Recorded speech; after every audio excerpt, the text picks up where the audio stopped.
Bom dia, irmãos. Vamos começar o nosso segundo devocional e dos nossos devocionais de final de ano aqui da Bereana. Hoje, nosso devocional vai ser no Salmo 139. Vamos começar?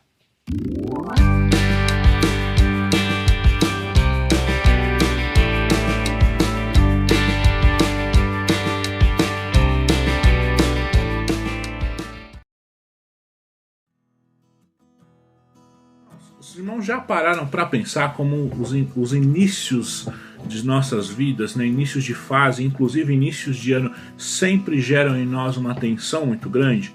Nós sempre ficamos muito preocupados, nós sempre fazemos planos e nos preocupamos muito com a execução desses planos. Será que os planos vão dar certo? Será que os nossos desejos vão se realizar?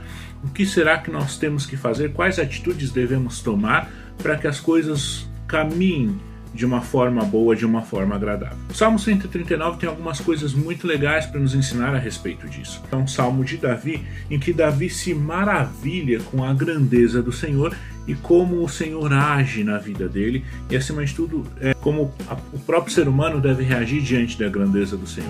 Existe uma forma simples que nós podemos dividir esse Salmo 139.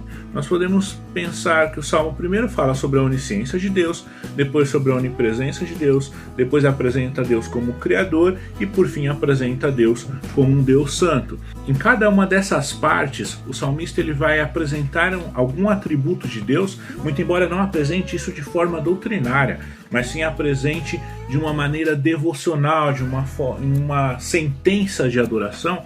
E logo em seguida o salmista vai dizer como o homem deve reagir, na verdade como ele mesmo reage diante desse atributo de Deus. Então são atributos de Deus e como esses atributos influenciam a nossa vida diária, a nossa vida prática. Eu gostaria de conversar com os irmãos sobre o Salmo 139 hoje justamente por causa disso, porque é um salmo que tem muito a nos ensinar sobre como vamos viver o ano de 2021. Vamos lá? O primeiro atributo que o Salmo 139 apresenta é o atributo da onisciência do Senhor, né? O salmista vai dizer no versículo 1, por exemplo, que Senhor, tu me sondas e me conheces, sabe quando me assento e quando me levanto, de longe penetras os meus pensamentos. Então, o salmista entende que o Senhor e percebe que o Senhor é onisciente. E ele não apresenta isso, eu repito, em forma de declaração doutrinária, mas como uma sentença de adoração. Ele diz ao Senhor, o Senhor me conhece, o Senhor me conhece muito bem, o Senhor conhece até mesmo o que eu não conheço sobre mim mesmo. O conhecimento que o Senhor tem sobre mim é demasiadamente maravilhoso. O versículo 6 diz o seguinte: tal conhecimento é maravilhoso demais para mim, é sobremodo elevado, não o posso atingir. Irmãos, o primeiro atributo que nós vemos aqui no Salmo 139 é o atributo da onisciência do Senhor. E como esse atributo influencia as nossas vidas diretamente, a onisciência do Senhor deve nos maravilhar. Por que deve nos maravilhar? Porque o Senhor conhece profundamente todas as coisas, mas mais do que isso, o Senhor conhece profundamente a nossa própria vida. O Senhor conhece profundamente aquilo que nós nem conhecemos sobre nós mesmos. E nós podemos começar o próximo ano lembrando que o Senhor é onisciente e nos conhece profundamente. Como isso nos conforta? Tudo o que acontece, quando é guiado pelo Senhor, é bom. Por quê? Porque Ele sabe de fato o que nós precisamos. Até mesmo aquilo que nós não fazemos ideia de que precisamos, ou aquilo que nós não fazemos ideia de que vai ser bom para nós. Isso deve nos levar a ficar diante do Senhor em adoração, maravilhados com o conhecimento do Senhor. O segundo atributo que Davi apresenta nesse salmo é a onipresença do Senhor. Uma vez que a onisciência do Senhor é apresentada ao homem, a tendência natural do homem pecador é fugir do Senhor. O salmista começa o versículo 7 dizendo o seguinte: para onde me ausentarei do teu espírito? Para onde fugirei da tua face? Isso pode ser na realidade também uma força de expressão. Davi está tentando provar que o Senhor realmente está em todos os lugares, mas ao mesmo tempo é uma reação natural de um homem pecador. Desde a queda, né? Derek Kidner nos ensina isso na série Cultura Bíblica de Comentários Bíblicos, né? Os irmãos podem depois dar uma olhadinha. Desde a queda, o homem tem essa tendência natural de fugir de relacionamentos com o Senhor. E é por isso, então, que o salmista apresenta esse relacionamento diante da onisciência, esse relacionamento com Deus diante da onisciência do Senhor, como um relacionamento que leva a uma fuga natural do homem. Ainda assim, saber que o Senhor é onipresente é saber que pela graça dele, ele não nos deixa mesmo quando nós tentamos fugir dele. E a maior evidência, irmãos, de que Deus realmente não nos deixa, de que ele é onipresente, está em todos os momentos, de que não é possível fugir do Senhor, é justamente o que acabamos de comemorar agora no Natal. Cristo veio ao mundo. E o advento de Cristo, irmãos, é na realidade a maior prova de que o Senhor se importa tanto conosco que não deixa que a nossa fuga seja efetiva. O versículo 8 diz o seguinte, Salmo 139, 8: Se suba aos céus, lá estás. Se faça a minha cama no mais profundo abismo, lá estás também. A palavra aqui para profundo abismo, a ideia é a palavra Sheol. O Sheol, né, que no Antigo Testamento significa das profundezas, sepultura também é uma tradução possível. O lugar dos mortos, na realidade, é o Sheol. E o que o salmista está dizendo, olha, mesmo que eu desça ao Sheol, mesmo que eu desça ao mais profundo abismo, ao lugar dos mortos, o Senhor estará lá.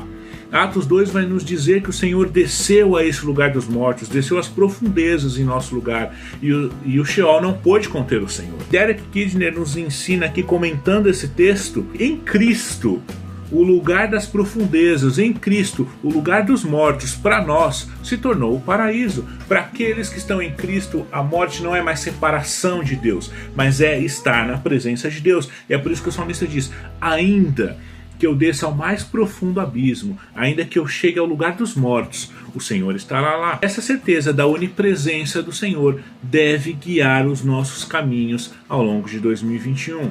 O Senhor não é apenas onisciente, Ele não apenas te conhece extremamente bem, mas além de conhecer tudo isso, o Senhor age na sua vida e é presente na sua vida. O terceiro atributo aí que nós vemos é que o Senhor é criador. O versículo 14 nos diz, graças te dou, porque de um modo maravilhoso tu me formaste. As tuas obras são admiráveis e a minha alma o sabe muito bem. Se o Senhor é criador, irmãos, nós podemos confiar na sabedoria dele. Tudo que nós fazemos, cada um dos passos que nós damos, já está nos planos do Senhor. Porque ele não apenas criou os céus e a terra, ele não apenas nos criou o nosso corpo físico, mas ele criou os nossos passos, ele criou os caminhos para nós trilharmos. O versículo 16 diz o seguinte, os teus olhos me viram a substância ainda informe, e no teu livro foram escritos todos os meus dias, cada um deles escrito e determinado, quando nenhum deles havia ainda. Cada um dos nossos dias que viveremos no próximo ano já foram escritos pelo Senhor. O Senhor não apenas conhece, como Ele está presente em cada um desses dias, porque Ele é o Criador desses dias. Cada detalhe de nossas vidas tem origem na mente do Senhor. Nós somos obra das mãos dele. Nós não estamos jogados na terra ao acaso. E que alegria e que esperança saber que o Senhor cuida de nós e se importa conosco a ponto de criar os nossos passos, a ponto de nos direcionar, a ponto de não nos lançar ao acaso nesse mundo. Nós devemos lembrar disso, porque lembrar disso, irmãos, vai nos dar gratidão pelo passado em que vivemos, e nós podemos, sabendo que o Senhor é Criador, ter confiança para o futuro, porque Ele não nos lançou ao acaso. E por fim, irmãos, o último atributo que esse salmo apresenta para nós é a santidade do Senhor. Versículos 19 até o 22, o salmista vai mostrar como ele se indigna com o mal. O salmista pede que o Senhor esquadrinhe o seu próprio coração em busca desse mal que o salmista odeia, em busca desse mal que o salmista quer ficar longe. Porque muitas vezes nós olhamos para o mal no mundo, nós olhamos para alguns estratos sociais, né, e que de alguma forma nós consideramos o pior da sociedade. O salmista diz que abomina os homens de sangue, o Senhor diz que abomina aqueles que se levantam contra o Senhor, mas o salmista reconhece que infelizmente por causa do pecado, ele pode ser uma dessas pessoas que ele abomina. E é por isso que ele pede ao Senhor que esquadrinhe os seus caminhos, que tome conta, que guarde o seu coração. Mas irmãos, diante da santidade do Senhor, o nosso único pedido possível é que o Senhor esquadrinhe os nossos corações. Nós precisamos pedir que o Senhor nos esquadrinhe, precisamos pedir que o Senhor trabalhe em nossos corações. Como o Senhor trabalha? Através da palavra, através do Espírito. Então, irmãos, lembrando aí do que acabamos de ver no Salmo 139, o Senhor é onisciente, o Senhor nos conhece profundamente. Nós também vimos que o Senhor é onipresente, o Senhor sempre está conosco. O Senhor nos ama mesmo quando está nos corrigindo. Não existe nada que possa nos separar do amor do Senhor. Nós também vimos, irmãos, que o Senhor é Criador. Ele planejou todos os dias da nossa vida. Ele criou os caminhos para que nós trilhemos esses caminhos. O Senhor criou caminhos bons para que trilhemos em 2021. Ele é o Criador. Ele planejou os nossos passos quando ainda éramos um embriãozinho. Por fim, irmãos, nós vimos que o Senhor é santo. E porque Ele é santo, nós sabemos que com certeza Ele vai trabalhar em nossas vidas no próximo ano para que nós consigamos vencer o pecado que habita em nós. Lembrando que os nossos pecados já foram vencidos na cruz e é por isso que nós olhamos para o próximo ano com esperança. Vamos nos lembrar dessas coisas, vamos lembrar que o Senhor é onisciente, onipresente, Ele é Criador e Ele é santo. E saber que esses atributos influenciam as nossas vidas diretamente. Deus abençoe a todos, uma excelente terça-feira de trabalho, de descanso para quem está de férias, né? E até mais, irmãos, até amanhã em mais um devocional. Abraço, Deus abençoe a todos.